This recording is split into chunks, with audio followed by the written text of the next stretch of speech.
เนาะเดี๋ยวตามสัญญาที่ว่าจะมารีวิวเนาะหรือว่ามาแนะนำ dictionary เนาะหรือว่าพจนานุกรมเนาะในภาษาลาวภาษาเวียดว่าtừ điểnเนาะแนะนำtừ điểnให้ว่าไผที่ยังบ่มีtừ điểnใช้นะก็นี่ก็สำหรับผู้ที่ติดตามเนาะติดตามเฟซเรียนภาษาเวียดนามด้วยตัวเองนะใครที่ว่ายังบ่มีพจนานุกรมใช้เนาะก็สำหรับผู้ที่ใช้โทรศัพท์ Android เนาะทุกรุ่นก็สามารถเสิร์ชหาได้เนาะโดยใส่คำว่าหลักเวียดเนาะหลักเวียด dictionary เพราะว่าตัวหลักเวียดนี้มันจะมีอยู่ในคอมพิวเตอร์เนาะดังที่ได้รีวิวให้เบิ่งเทื่อก่อนนะเนาะใส่ในคอมพิวเตอร์คือกันเลยเนาะใส่กับแต่ว่าในคอมพิวเตอร์มันจะยากนิดนึงนะคือพกพานะมันก็ใส่โทรศัพท์นะมันก็สำหรับผู้ที่ใช้ระบบโทรศัพท์ระบบ Android เนาะแต่ถ้าหากว่าผู้ใดใช้ iOS เนาะหรือ iPhone ก็ใส่ได้ก็เสิร์ชหาคำเดียวกันนี่เนาะหลักเวียดdictionary นี่ครับกดเข้าไปเนี่ยกดเอาตัวที่1เลยเนาะปุ๊บสีบัวนะแล้วก็อันนี้ในเครื่อง install แล้วเนาะก็เพียงแต่กด install ปกตินี่แหละคือแต่ละโปรแกรมเนาะแล้วก็มันจะได้ออกมาอย่างนี้โปรแกรมมาเนาะที่นี้แต่ว่าคือสำหรับของเขาเจ้าเองเนี่ยจะอยู่ในหน้าจอเลยแล้วเพียงแต่กดเข้ามาสินี่มันหน้าตามันหน้าตาของพจนานุกรมตัวนี้นะมันก็จะมีอยู่3เนาะ3ฟังก์ชันหลักๆนะก็มีอังกฤษแปลเวียดนิดนึงตัวที่2แม่นเวียดแปลอังกฤษก็ตัวที่3แม่นเวียดแปลเวียดเนาะก็เลือกใช้ได้เนาะมาลองเบิ่งสำหรับอังกฤษแปลเวียดสมมุติคำว่า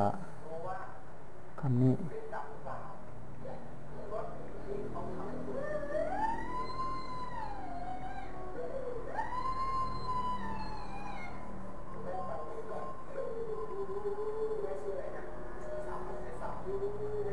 โอ้ยกดมือวดไปถึงคำนี้เนาะไม่มันออกเสียงเฉพาะภาษาอังกฤษนี่เดี๋ยวให้พูดเป็นภาษาเวียดนามมันคลิกเข้าไปเนาะแต่ว่าภาษาเวียดนามมันจะบอกอ่านให้เนาะแต่ว่าเราก็ต้องได้ไปเบิ่งวิดีโอที่แบบสอนการอ่านการผสมสระคืนเนาะซึ่งแปลว่าทิกเฮิร์บเนาะทิกด่างหรือว่าฟูเฮิร์บเนาะแปลว่าเหมาะสมนะครับappropriate ภาษาอังกฤษก็เหมาะสำหรับผู้ที่ว่าได้อังกฤษแน่เพราะมันจะมีประโยคที่ว่าเป็นอังกฤษแล้วก็แปลเวียดพร้อมเนาะถือว่าก็โอเคแต่ว่าส่วนมันเดดิกนี่เอาเบิ่งฟังก์ชันมันลายเป็นไรนะลองเชิญเบิ่งคำนี้ลองเบิ่งคำนี้ก็ถือว่าครอบคลุมสมควรแต่ว่าการจะพิมพ์เวียดนี่ก็หลายคนอาจจะพิมพ์บ่เป็นนะนี่แต่ว่าเดี๋ยวมื้อหน้าสิรีวิวการพิมพ์ในระบบ Android ให้เบิ่งเนาะว่าพิมพ์เวียดอะไรก็เลือกเนาะระบบเป็นภาษาเวียดเลือกเป็นเวียดนะ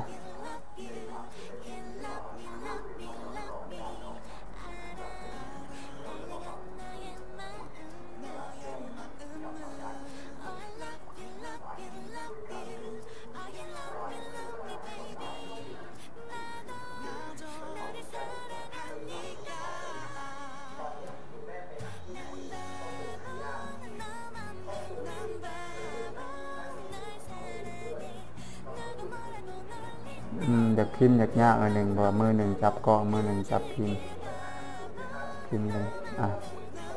เบิ่งคำเนาะเป็นเวียดมันแปลเวียดให้มันก็มีเป็นคำอธิบายเลยเนาะมันว่าเป็นบอลที่ว่าตอนนับเนาะผู้เจ็บเขามากวดแล้วก็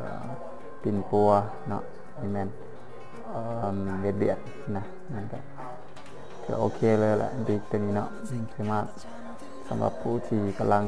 เรียนเนาะอยู่เวียดนามหรือว่ายังบ่มีดิกใส่อาจจะมีดิกเป็นปึ๊บเนาะแต่ว่าลอง